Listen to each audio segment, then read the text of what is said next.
The Asari were the first species to discover the Citadel. When the Solarians arrived, it was the Asari who proposed the establishment of the Citadel Council to maintain peace throughout the galaxy.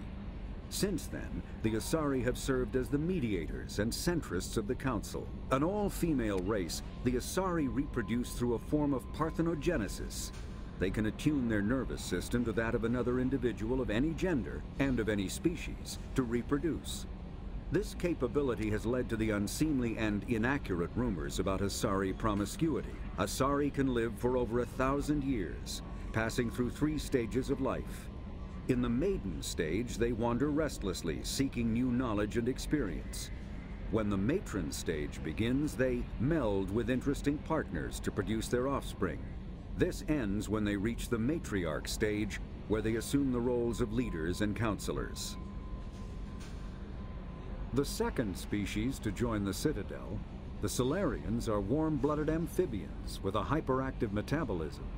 Solarians think fast, talk fast, and move fast.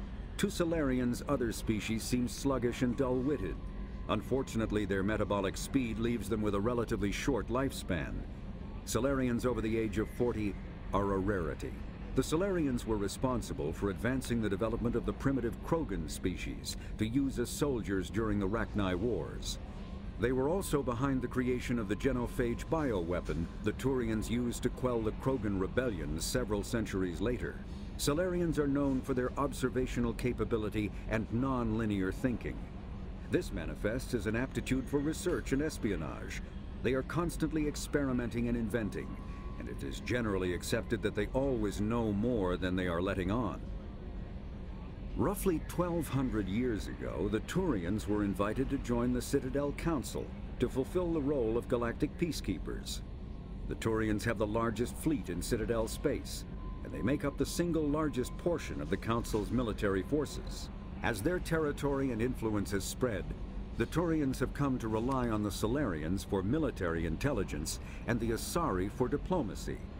Despite a somewhat colonial attitude towards the rest of the galaxy, the ruling hierarchy understands they would lose more than they would gain if the other 2 races were ever removed.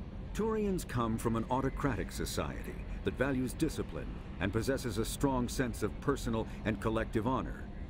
There is lingering animosity between Turians and humans over the First Contact War of 2157, which is known as the Relay 314 incident to the Turians. Officially, however, the 2 species are allies, and they enjoy civil, if cool, diplomatic relations. 50,000 years ago, the Protheans were the only spacefaring species in the galaxy. They vanished in a swift galactic extinction. Only the legacy of their empire remains. They are believed to have built the mass relays and the Citadel, which have allowed numerous species to explore and expand throughout the galaxy. Prothean ruins are found on worlds across the galaxy. While surprisingly intact for their age, functioning examples of Prothean paleotechnology are rare.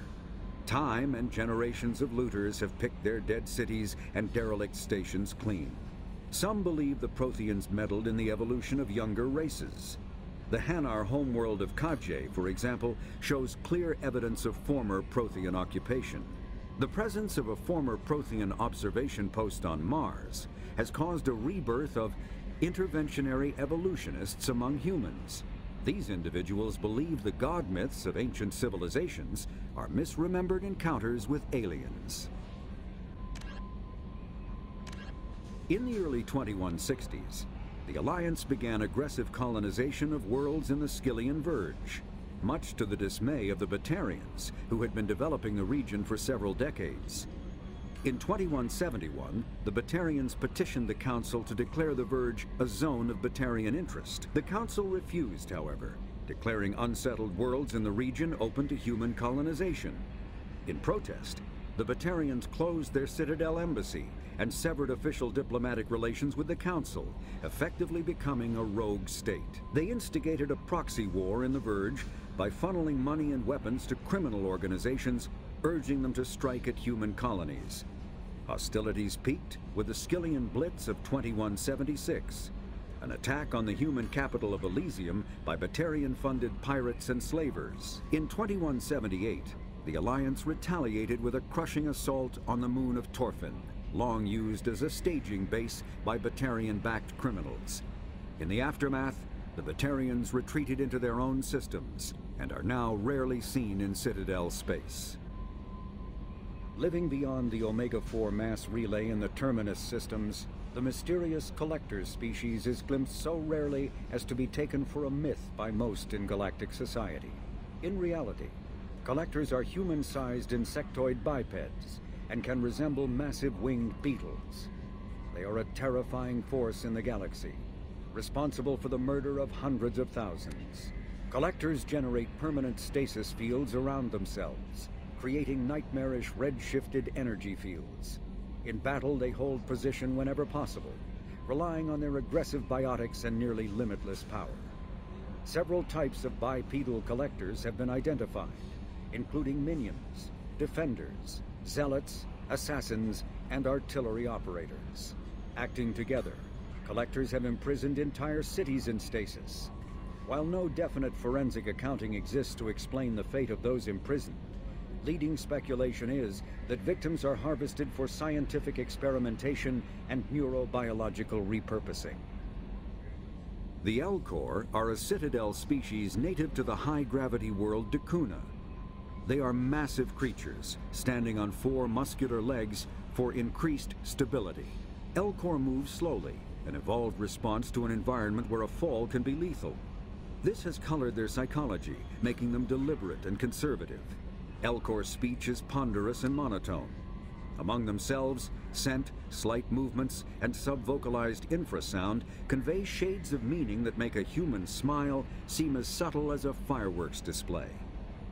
Since their subtlety can lead to misunderstandings with other species, the Elcor often go out of their way to clarify when they are being sarcastic, amused, or angry.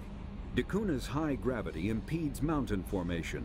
Most of the world consists of flat, open plains, which prehistoric Elcor wandered across in small family bands.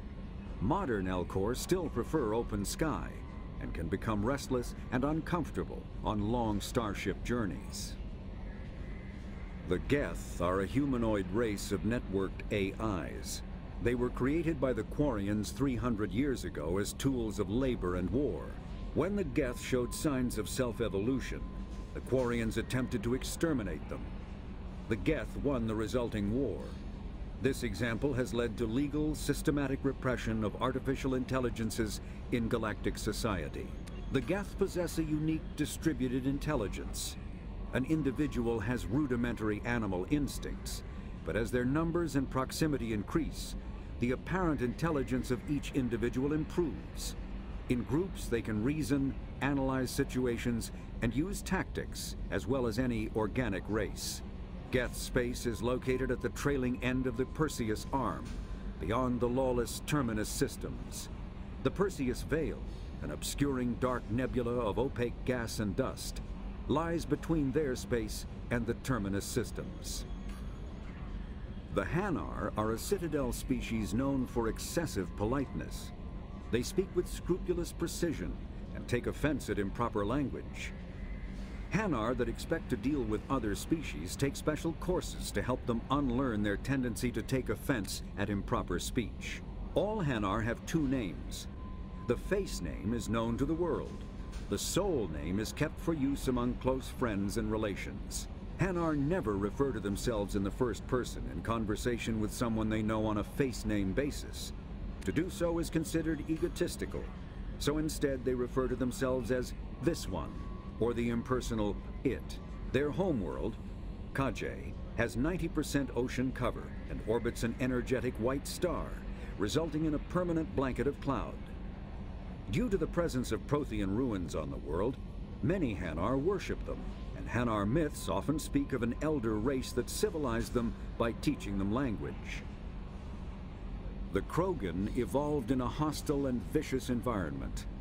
Until the invention of gunpowder weapons, eaten by predators was still the #1 cause of Krogan fatalities. Afterwards, it was death by gunshot. When the Solarians discovered them, the Krogan were a brutal, primitive species, struggling to survive a self-inflicted nuclear winter. The Solarians culturally uplifted them, teaching them to use and build modern technology so they could serve as soldiers in the Rachni War. Liberated from the harsh conditions of their homeworld, the quick-breeding Krogan experienced an unprecedented population explosion. They began to colonize nearby worlds. Even though these worlds were already inhabited, the Krogan rebellions lasted nearly a century, only ending when the Turians unleashed the Genophage, a Solarian-developed bioweapon that crushed all Krogan resistance. The Genophage makes only 1 in 1,000 pregnancies viable, and today the Krogan are a slowly dying breed. Hovering tanks resembling a cross between an octopus and a giant crab, Praetorians are well-armored killing machines of mysterious origin. Praetorians employ redundant systems from the multiple humans encased within them. Armed with eye-mounted particle beams and capable of attacks at close range, they teleport to evade attack while regenerating their shields. Within hours after death, the organic components of Praetorian corpses disintegrate into a denatured pus, while their mechanisms turn to ash. One specimen, autopsied within minutes of death, reveals a clue. Nanomachines may disintegrate the Praetorians' organic and mechanical components before self-destructing. If correct, this self-rendering hypothesis could account for 3 documented cases of dead Praetorians apparently releasing or becoming clouds of neurotoxic gases, causing suffocating paralysis and nearly instant death. In one remote facility, 17 soldiers died from gas inhalation while assessing the Praetorian. Any personnel in the vicinity of dead Praetorians are urged to protect themselves with breathing apparatus. Driven from their home system by the Geth nearly 3 centuries ago, most Quarians now live aboard the Migrant Fleet, a flotilla of 50,000 vessels ranging in size from passenger shuttles to mobile space stations. Home to 17 million Quarians, the flotilla understandably has scarce resources. Because of this, each Quarian must go on a rite of passage known as the pilgrimage when they come of age. They leave the fleet and only return once they have found something of value they can bring back to their people. Other species tend to look down on the Quarians for creating the Geth and for the negative impact their fleet has when it enters a system. This has led to many myths and rumors about the Quarians, including the belief that underneath their clothes and breathing masks, they are actually cybernetic creatures, a combination of organic and synthetic parts. A myth common to several cultures in the galaxy, Reapers were imagined to be space monsters who consumed entire stars. Archaeologists and mythologists attempting to uncover sources for such myths have yielded little, except interstellar religious themes of all-consuming devils common to primitive cultures. Reaper indoctrination is an insidious means of corrupting organic minds, reprogramming the brain through physical and psychological conditioning, using electromagnetic fields, infrasonic and ultrasonic noise, and other subliminal methods. The Reaper's resulting control over the limbic system leaves the victim highly susceptible to its suggestions. Organics undergoing indoctrination may complain of headaches and buzzing or ringing in their ears. As time passes, they have feelings of being watched and hallucinations of ghostly presences. Ultimately, the Reaper gains the ability to use the victim's body to amplify its signals, manifesting as alien voices in the mind. Indoctrination can create perfect deep cover agents. The Reaper's suggestions can manipulate victims into betraying friends, trusting enemies, or viewing the Reaper itself with superstitious awe. Should a Reaper subvert a well-placed political or military leader, the resulting chaos can bring down nations. Long-term physical effects of the manipulation are unsustainable. Higher mental functioning decays, ultimately leaving the victim a gibbering animal. Rapid indoctrination is possible, but causes this decay in days or weeks. Slow, patient indoctrination allows the thrall to last for months or years. The Volus are a member species of the Citadel with their own embassy, but they are also a client race of the Turians. Centuries ago, they were voluntarily absorbed into the hierarchy, effectively trading their mercantile prowess Praetorian military protection. Erun, their homeworld, lies far beyond the normal life zone of its star. However, the world has a high-pressure greenhouse atmosphere that traps enough heat to support an ammonia-based biochemistry. As a result, the Volus must wear pressure suits and breathers when dealing with other species, as conventional nitrogen-oxygen air mixtures are poisonous to them, and in the low-pressure atmospheres tolerable to most species, their flesh will actually split open. Volus culture is tribal, bartering lands and even people to gain status. This culture of exchange inclines them to economic pursuits. It was the Volus who authored the Unified Banking Act, and they continue to monitor and balance the Citadel economy. Although they resemble a mammal-reptile cross, the Vorcha have no terrestrial analog. They are humanoid in form, but Vorcha have clusters of non-differentiated neoblast cells, like those of Earth's planarian worms. Damaged Vorcha cells mature into specialized structures to alleviate injury or stress. Transformations include thicker skin following injury, lung adaptation for barely breathable atmospheres, and stronger cardioskeletal muscle under high gravity. Skull capacity and brain size do not change, and Vorcha rarely make more than one somatic overhaul. Vorcha assault each other frequently, causing their young to gain strength, intelligence, and resilience. As a result, Vorcha see inflicting and receiving pain as normal communication. Few Vorcha study professions, in part because their average life expectancy is only 20 years. Because Vorcha can eat and breathe nearly anything, they can live almost anywhere. But racism prevents them from integrating into most societies that dismiss them as vermin. They have few employment options beyond Krogan mercenary bands. The Citadel is an ancient deep space station, presumably constructed by the Protheans. Since the Prothean extinction, numerous species have come to call the Citadel home. It serves as the political, cultural, and financial capital of the galactic community. To represent their interests, most species maintain embassies on the Presidium, the Citadel's inner ring. The Citadel Tower in the center of the Presidium holds the Citadel Council chambers. Council affairs often have far-reaching effects on the rest of the galactic community. 5 arms, known as the Wards, extend from the Presidium. Their inner surfaces have been built into cities, populated by millions of inhabitants from across the galaxy. The Citadel is virtually indestructible. If attacked, the station can close its arms to form a solid, impregnable shell. For as long as the station has existed, an enigmatic race called the Keepers has maintained it. Spectres are agents from the Office of Special Tactics and Reconnaissance, and answer only to the Citadel Council. They are elite military operatives, granted the authority to deal with threats to peace and stability in whatever way they deem necessary. They operate independently or in groups of 2 or 3. Some are empathetic peacekeepers, resolving disputes through diplomacy. Others are cold-blooded assassins, ruthlessly dispatching problem individuals. All get the job done one way or another, often operating outside the bounds of galactic law. The Spectres were founded after the Solarians joined the Council. For many years they operated in secrecy as backroom problem solvers.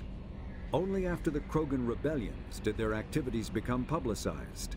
Assignment of a Spectre is less contentious than a military deployment, but makes it clear that the Council is concerned about a situation. A political economic pact for collective colonial security, the Alliance is the central galactic institution of human society. The Alliance gained associate membership to the Citadel Council in 2165, and full membership in 2183, with Ambassador David Anderson representing humanity. Human political-economic relationships vary between combative and lucrative. The Turians, who'd fought humans during the 2157 First Contact War, have become valuable trade partners, despite residual social hostility. Other relationships are even more complicated. The rapid rise of human political influence on the Council, achieving in decades what others waited or are still waiting centuries to acquire, has galvanized suspicion and resentment against humanity. That negativity is vastly outweighed by the respect and trust humanity earned by saving the Council during the 2183 attack on the Citadel, at the cost of Alliance cruisers Cairo, Cape Town, Emden, Jakarta, Madrid, Seoul, Shenyang, and Warsaw, and their 2,400 crew. Immediately following the First Contact War, an anonymous extranet manifesto warned that an alien attempt at human genocide was inevitable. The manifesto called for an army, a Cerberus, to guard against invasion through the Charon Relay. Derided as survivalist rhetoric written by an elusive man, the manifesto and its anonymous author soon fell off the media radar. But in 2165, terrorists stole antimatter from the SSV Geneva. The sole figure arrested named his sponsor Cerberus. Throughout the 2160s and 2170s, alleged Cerberus agents assassinated politicians, sabotaged starships bearing EZO, and conducted nightmarish experiments on aliens and humans. Denounced as human supremacist, Cerberus calls itself human survivalist. Counter-terror experts speculate Cerberus may have changed leadership with its recent shift to stockpiling ships, agents, and weapons. Whether he, she, or they, the elusive man hides his finances hidden behind shell companies. Few doubt he will kill anyone attempting to expose him. The reclusive tycoon calling himself the elusive man is a human nationalist focused on advancing human interests, whatever the cost to non-humans. The Citadel Council regards him as a fanatic, posing a serious threat to galactic security. A mysterious maverick, to say the least, the elusive man heads the Cerberus network. Dubbed the Elusive Empire by investigators, Cerberus is an allegedly untraceable syndicate of private intelligence agencies, biotics laboratories, engineering and scientific research teams, and lucrative front companies. Branded a terrorist and seditionist organization by authorities, Cerberus is the only human power base other than the Terra Firma Party, strong enough to embarrass, if not threaten, the Council and its human representatives. Founded by notorious Praetorian slaver Solum Dulcera, the Blue Suns began as a Skyllian Verge protection racket, providing genuine protection from slavers and pirates. Eventually captured by the Systems Alliance Navy, Dulcera beat almost 24 charges to be convicted on a single count of conspiracy. The slaver benefited from the tutelage of cellmate and brilliant con artist Bernard Legit's Ledger. Upon release 5 years later, Dulcera incorporated Blue Suns as a legal security agency. Today, the Blue Suns boast a galaxy-wide force of Batarians, Turians, humans, and Krogan. Each deployment is backed by a logistics corps, selling everything from heavy weapons to shaving cream. Despite claims that Blue Suns sells its captives as slaves, no Blue Suns employee has ever been convicted on such charges. Many Blue Suns members sport the company logo in tattoo form, removed during assignments and reapplied at mission end. Brainchild of Asari Commando Jonas Sideris, Eclipse was incorporated as a proactive security company. Influenced by Asari and Solarian military doctrine, Eclipse specializes in sabotage, assassination, and personal and organizational security. Although Citadel governments regard the corporation with suspicion, it's embraced in the Skyllian Verge and Terminus systems. Early on, Sideris sought government contracts to establish market share against the better established Blue Suns. Her agency scored a galactic PR coup by retaking several space stations captured by the Anhur People's Liberation Army and neutralizing its leaders. A victory Eclipse's marketing department never ceases trumpeting. Based on Omega Station, Eclipse controls nearly 20% of the asteroid's real estate. Its services range from mech repair to open warfare, although assassination is reserved for meeting wider, longer-term company goals. For instance, preemptive strikes against pirates rather than murdering spouses for insurance money. Despite numerous reports, Eclipse denies sabotaging or kidnapping business rivals. Originally a small Terminus Systems Vorcha gang, the Blood Pack was transformed into a legion by visionary Krogan battlemaster Gunnar Rang. Exiled for striking a female in anger, Rang obsessed over reclaiming his lost status. Leading the Vorcha Pack as a pirate crew, Rang cultivated recruits and infamy for a decade before incorporating his fighters as a security company across the Skyllian Verge. His notoriety ensured his initial public offering for investors made him rich beyond most Krogan's dreams. Rang returned triumphantly to his clan, rallying elders, Krogan hordes, and their firepower and biotic support toward professional violence in the Terminus systems. Banned from Citadel space, the Blood Pack bribes its way through spaceports into armed conflicts across the galaxy.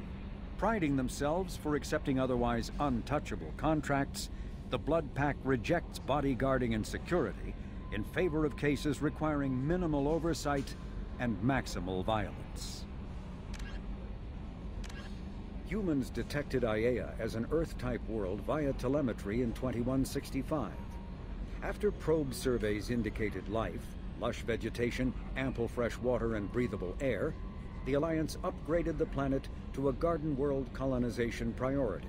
Commanded by Captain Ronald Taylor, the crew of Alliance survey vessel Hugo Gernsback made planetfall on the jungle world in 2173. Soon after, ship transmissions inexplicably stopped. While the precise fate of the Hugo Gernsback command and crew is unknown, they are presumed killed in action and their vessel destroyed.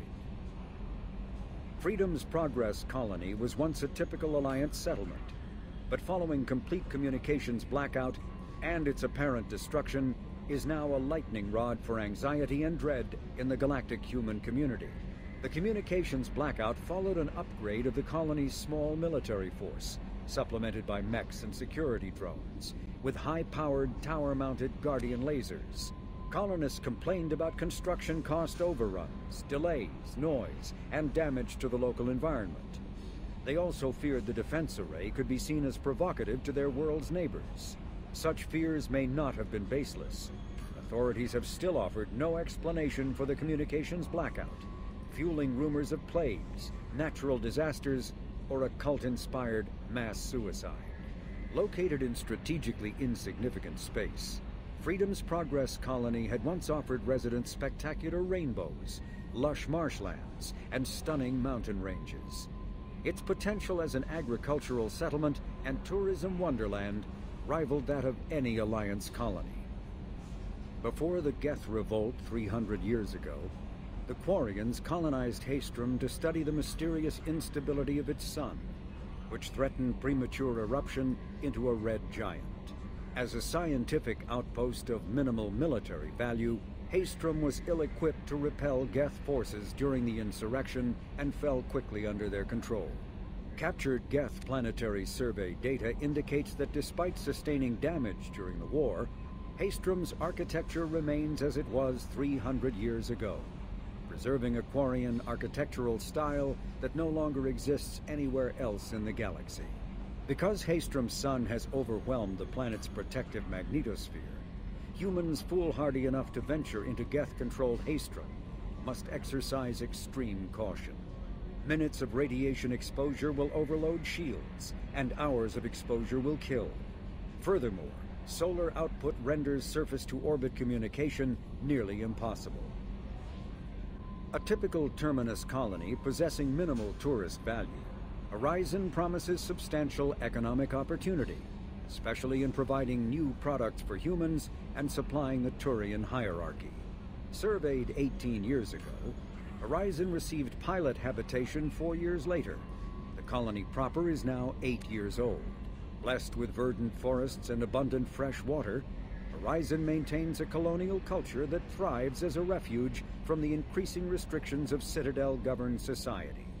Horizon has attracted numerous dissidents, marginal people, and fringe dwellers from across Alliance space. A regional hub of Asari commerce awash in riches, Ilium is infamous for its abusive labor practices and legalization of nearly everything except murder. As such, Ilium is the preferred production site for weapons and pharmaceuticals that would be illegal nearly everywhere else, made even more lucrative by legal indentured servitude. Among the Biotics-related pharmaceutical producers is the Dantius Corporation, a rising star in galactic commerce. Despite the dangers of its products, Ilium is renowned for glamour, luxury, and safety, provided by near-total surveillance, making it a favored tourist destination. Countless celebrities maintain palatial estates on Ilium and in its capital Nos Astra. The sole obstacle to business on Ilium is its extensive bureaucracy, tolerated only for its provision of security. Regardless of the character of its economy, Ilium's self-congratulatory media exalts its own society with the provincial arrogance of new money, glorifying in sexiest CEOs and 10 richest residents lists. Known as the Starcraft Cemetery, Corliss was the regional toxic junkyard for centuries. Ships reaching astronautical near-death at connecting mass relays were sent to Corliss, stripped of every useful component, then dumped planetward to clear shipping lanes. Currently, Corliss hosts numerous merc factions, such as the Blue Suns, rumored to be using downed ship fossils to test advanced munitions. Massive gun batteries threaten anyone attempting planetfall, with minimal defenses against ground attack.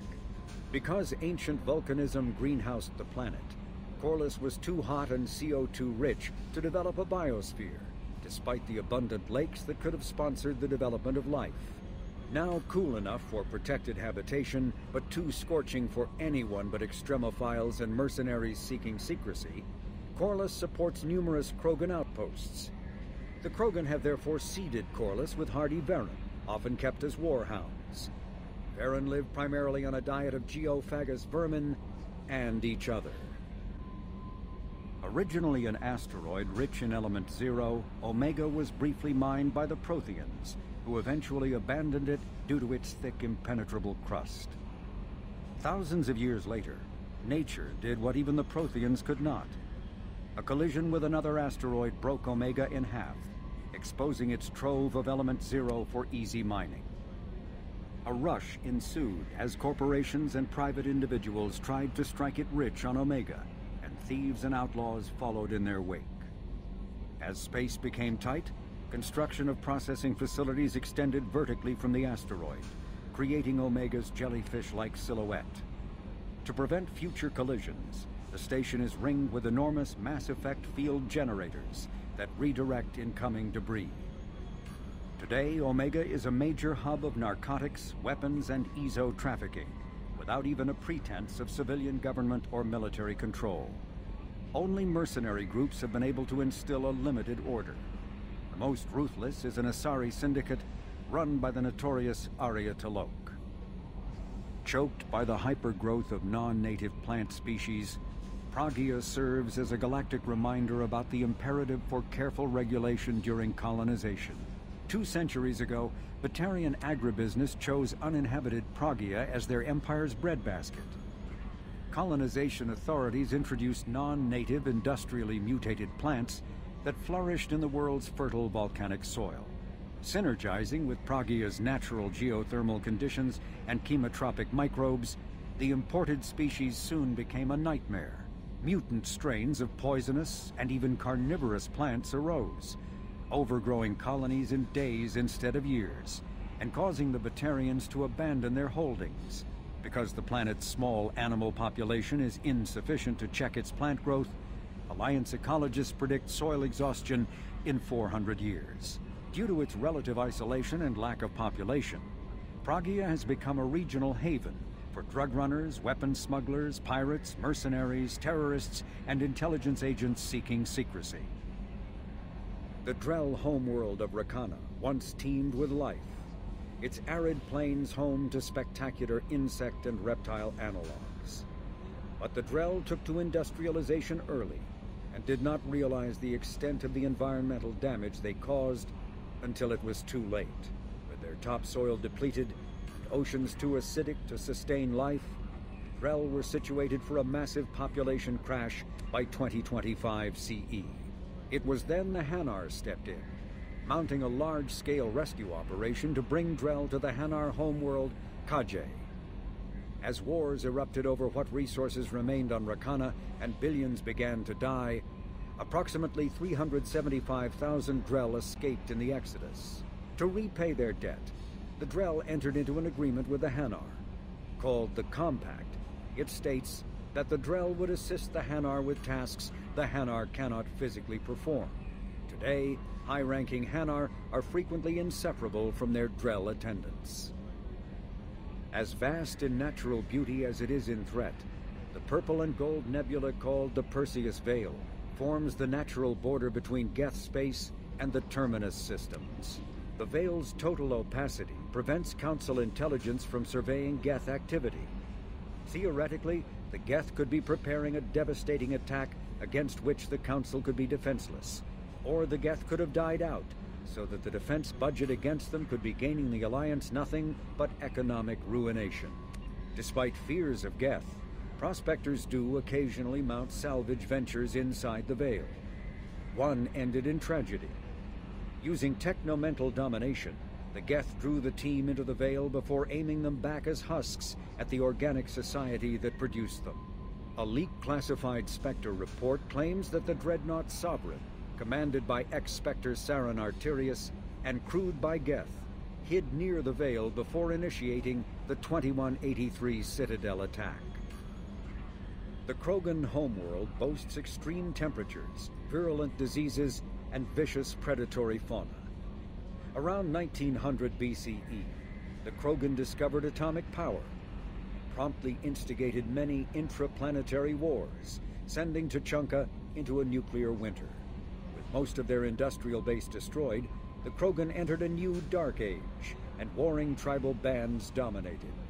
Populations remained low for the next 2,000 years. First contact with the Solarians made resurgence possible.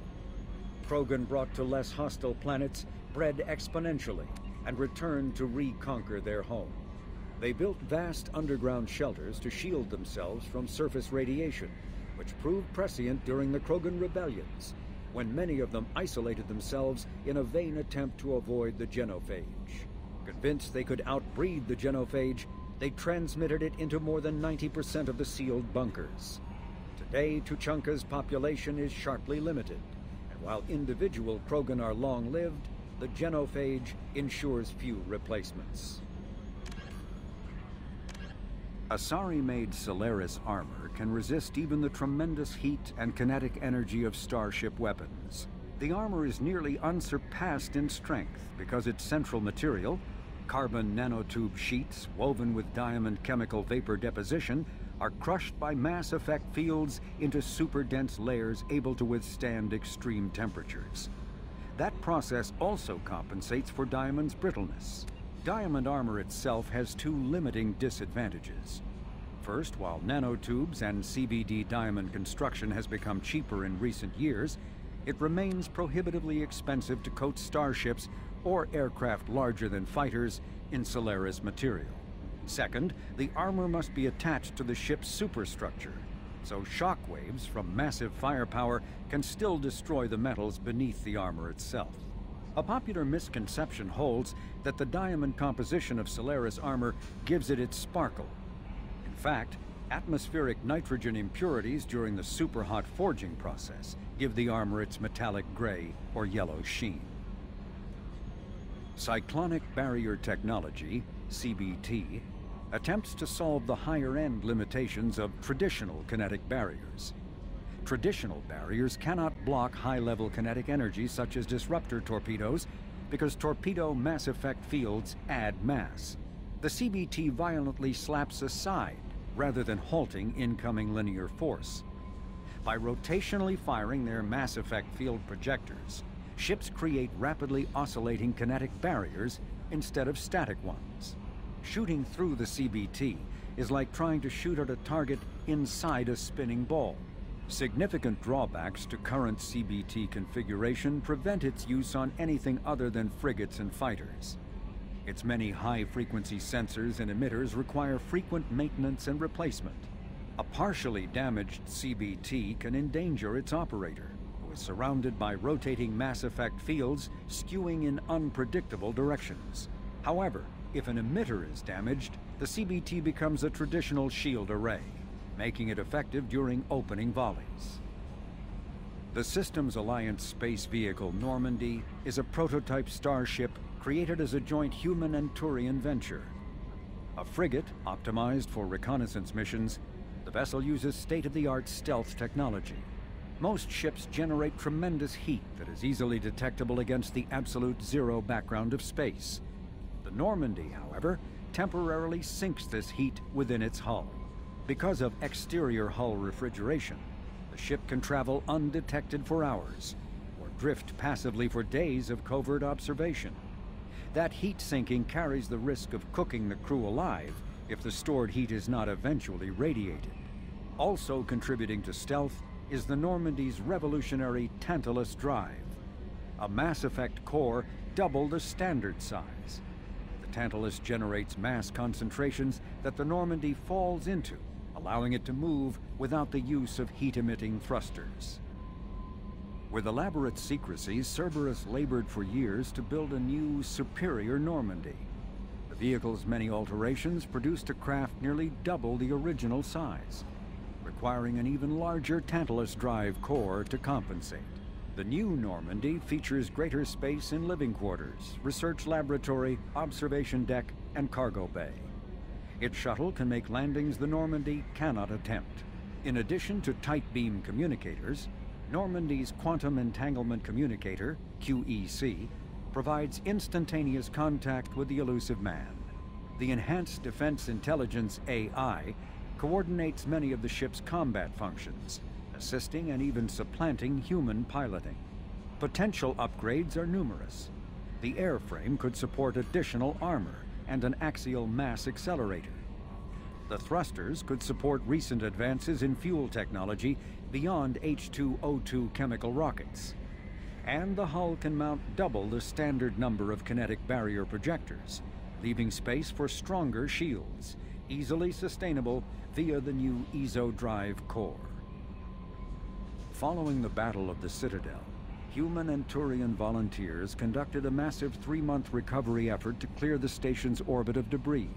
Secretly, the Turian Office of Technological Reconnaissance volunteers were technology recovery specialists, salvaging the main weapon of the Geth flagship Sovereign and large amounts of its valuable Element Zero core. Contrary to popular belief, Sovereign's main gun was not a directed energy weapon. Rather, its massive Element Zero core powered an electromagnetic field suspending a liquid iron-uranium-tungsten alloy that shaped into armor-piercing projectiles when fired. The jet of molten metal, accelerated to a fraction of the speed of light, destroys targets by impact force and irresistible heat. Only 11 months after the battle, the Turians produced the Thanix, their own miniaturized version of Sovereign's gun. The Thanix can fire reliably every 15 seconds, rivaling a cruiser's firepower, but mountable on a fighter or frigate. The Systems Alliance UT-47 drop shuttle landing craft holds 12 soldiers in a cramped, uncomfortable cargo bay and 2 more in the cockpit. Officially named the Kodiak, the drop shuttle is better known to Alliance Marines as the Combat Cockroach, due to its appearance and durability. The vehicle's robust environmental sealant technology exposes few vulnerable parts to the elements. First tested in the sulfuric acid clouds and extreme temperatures of Venus, the Kodiak can land in hard vacuum, high pressure, and temperatures from near absolute zero to over 900 degrees Celsius.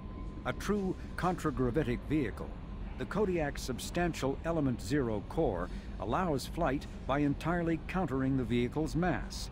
Its small thrusters are for directional control only. So if the mass effect field fails, the vehicle becomes a proverbial 3 million credit coffin. The Unarmed Shuttle forgoes weaponry space for active masking, electronic countermeasures, and a robust kinetic barrier system, ideal for dropping troops undetected. Biotics is the ability of rare individuals to manipulate dark energy and create mass effect fields through the use of electrical impulses from the brain. Intense training and surgically implanted amplifiers are necessary for a biotic to produce mass effect fields powerful enough for practical use.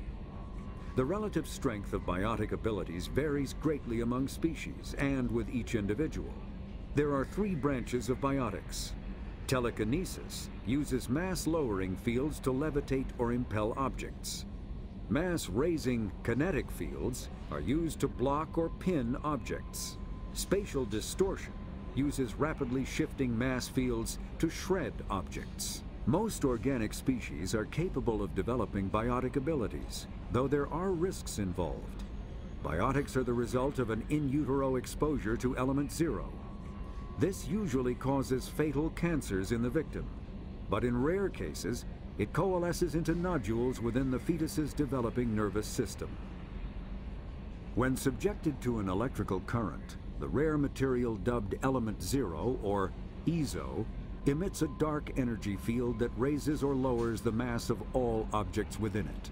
This mass effect is used in countless ways, from generating artificial gravity to manufacturing high-strength construction materials. It is most prominently used to enable faster-than-light space travel. EZO is generated when solid matter, such as a planet, is affected by the energy of a star going supernova. The material is common in the asteroid debris that orbits neutron stars and pulsars. These are dangerous places to mine, requiring extensive use of robotics, telepresence, and shielding to survive the incredible radiation from the dead star. Only a few major corporations can afford the setup costs required to work these primary sources. Humanity discovered refined element 0 at the Prothean research station on Mars, allowing them to create mass effect fields and develop FTL travel. Element 0 can increase or decrease the mass of a volume of space-time when subjected to an electrical current. With a positive current, mass is increased. With a negative current, mass is decreased. The stronger the current, the greater the magnitude of the dark energy mass effect. In space, low-mass fields allow FTL travel and inexpensive surface-to-orbit transit. High-mass fields create artificial gravity and push space debris away from vessels. In manufacturing, low-mass fields permit the creation of evenly blended alloys, while high-mass compaction creates dense, sturdy construction materials. The military makes extensive use of mobility-enhancing technologies, with mass effect utilizing fighting vehicles standard frontline issue in most military forces. Mass effect fields are also essential in the creation of kinetic barriers or shields to protect against enemy fire. Mass relays are feats of Prothean engineering advanced far beyond the technology of any living species. They are enormous structures scattered throughout the stars and can create corridors of virtually mass-free space, allowing instantaneous transit between locations separated by years or even centuries of travel using conventional FTL drives. Primary mass relays can propel ships thousands of light years, often from one spiral arm of the galaxy to another. However, they have fixed one-to-one connections. A primary relay connects to one other primary relay and nowhere else. Secondary relays can only propel ships across a few hundred light years. However, they are omnidirectional. A secondary relay can send a ship to any other relay within its limited range. There are many dormant primary relays whose corresponding twins have not yet been located. These are left inactive until their partner is charted, as established civilizations are unwilling to blindly open a passage that might connect them to a hostile species. Omni Tools are handheld devices that combine a computer microframe, sensor analysis pack, and manufacturing fabricator.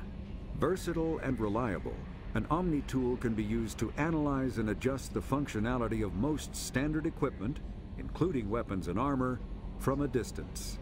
The fabrication module can rapidly assemble small three-dimensional objects from common reusable industrial plastics, ceramics, and light alloys. This allows for field repairs and modifications to most standard items, as well as the reuse of salvaged equipment. Omni Tools are standard issue for soldiers and first-in colonists. The Collector's particle beam weapon is strangely crafted, possessing few moving parts, lacking any obvious means for disassembly, and containing organic parts. The amount of energy required to create a destructive beam is several orders of magnitude more than the energy required to launch a physical projectile at high velocity via a mass effect field. Lacking any clear ammunition or fuel source, the device likely uses heat sinks or compensators to maintain firing during sustained combat. Current Cerberus efforts to understand the technology and replicate it have failed. Still in its experimental stages, the M622 Avalanche generates a Bose-Einstein condensate within a mass effect bubble, which dissipates on impact, violently spraying the condensate outward and coating the target in a near absolute zero superfluid. The Avalanche is unreliable, at times merely coating its target with ice, defacing exposed skin and freezing armor joints. Such low temperatures cause great damage to electronics like kinetic barrier emitters, which sometimes leads to total systems failure. At the other extreme, the Avalanche freezes flesh and bone, causing massive trauma as blood vessels constrict and frozen blood expands. Occasionally, such iced tissue shatters. Meda Gel is a common medicinal salve used by paramedics, EMTs, and military personnel. It combines several useful applications: a local anesthetic, disinfectant, and clotting agent all in one. Once applied, the gel is designed to grip tight to flesh until subjected to a frequency of ultrasound. It is sealable against liquids, most notably blood, as well as contaminants and gases. The gel is a genetically engineered bioplasm created by the CERTA Foundation, a medical technology megacorp based on Earth. Technically, Meda Gel violates Council laws against genetic engineering, but to date, it has proved far too useful to ban. Based on existing technology, the ML-77 is a rapid-fire missile launcher using seeking projectiles. Each projectile features a friend or foe recognition system, ensuring it will find a hostile target even if the user's aim is not completely accurate. The weapon excels at taking out snipers and other entrenched enemies in dense urban environments. This makes it popular with mercenary groups, particularly the Blue Suns mercenary band. Missile launchers have been appearing with increasing frequency in the Terminus system, but their point of manufacture is unknown. Legal duplication of missile launchers is difficult due to fabrication rights management, FRM, technology.